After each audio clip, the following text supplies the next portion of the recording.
अगर आप जैसा बोगे वैसे काटोगे और आंकड़ों के मगर जाल में जनता को फंसाते हैं। जो इन्होंने वादे किए थे पिछड़ों के साथ, दलितों के साथ और हर वर्ग को साथ ले जाने के लिए, वो वादे अधूरे कैसे रह गए? इसका जवाब सरकार के पास नहीं है।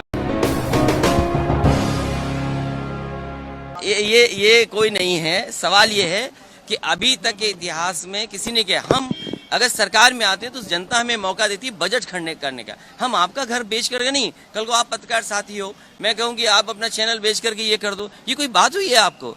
तो आपको भी अपनी मर्यादा में रहना चाहिए। और फिर अगर आप जैसा बोगे वैसे काटोगे।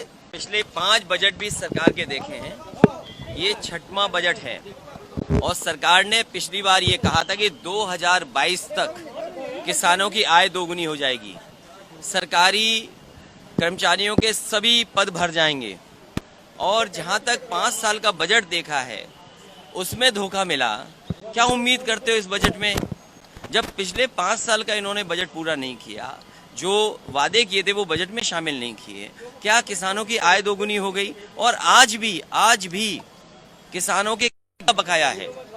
गेहूं की खरीद नहीं हो पाई। गेहूं की खरीद सरकारी कंपनियों में नहीं की, प्राइवेट कंपनियों से हो गई। और जिस तरीके से नौकरी रोजगार बढ़ने चाहिए थे, इन्वेस्टमेंट का जो सपना दिखाया था, वो इन्वेस्टमेंट कहाँ है? जमीन पे कहाँ दिखाई दे रहा है?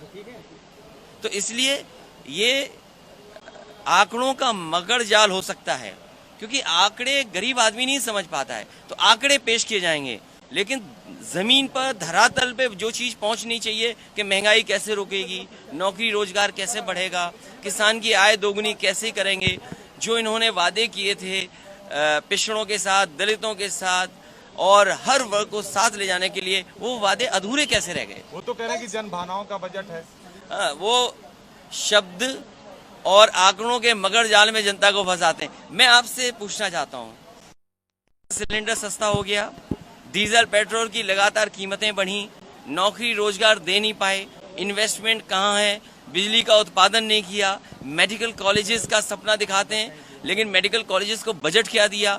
आज लखनऊ में जो ओपीडी बढ़ रही है वो कारण ये है कि जिले के अस्पताल नहीं चल रहे हैं, आज ऑपरेशन नहीं हो रहा है, गरीब को बड़े शहरों में भागना पड़ रहा है, प्राइवेट अस्पतालों की तरफ जाना पड़ रहा है।